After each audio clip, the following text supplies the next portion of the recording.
kwamba kwa namna tulivyofanyiwa kwenye uchaguzi wa serikali za mitaa wa mwaka 2019, tukienda kwenye uchaguzi wa mwaka 2020 bila marekebisho ya kikatiba na kisheria yenye kuwezesha uchaguzi huru na haki kwa aina ya utawala wa CCM, watakwenda kupora uchaguzi kweli kweli.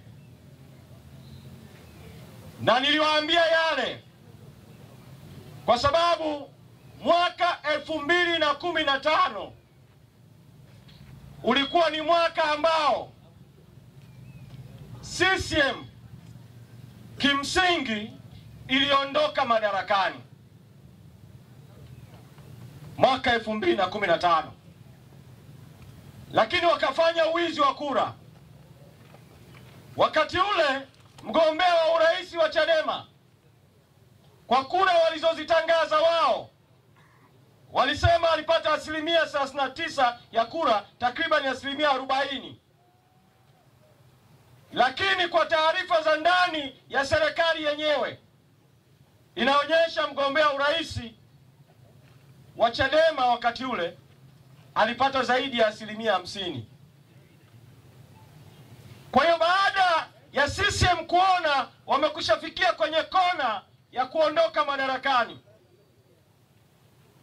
wakakubaliana, yani hata kama rais asingekuwa Magufuli baada ya uchaguzi wa 2015, kimsingi kwa zile kura ambazo Chadema ilipata, wakakubaliana kwamba lazima ianze safari ya kukibomoa hiki chama, kwa sababu hiki chama cha Chadema kinakwenda kuiondoa CCM madarakani.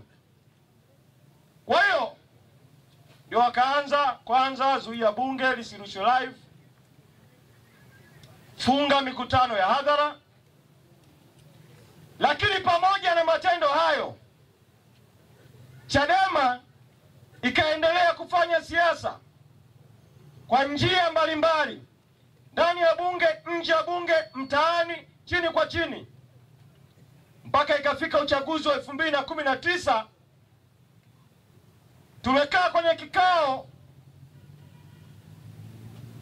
tunaambiwa taarifa, Rais Magufuli tunaelekea uchaguzi wa serikali za mitaa.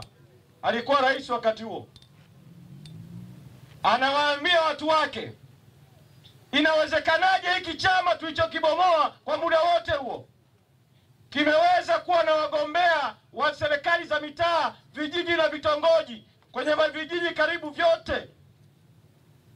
Wakaona sasa hiyo ni safari ya kuondolewa 2020, wakaondoa wagombea. Na ndio maana nikawaambia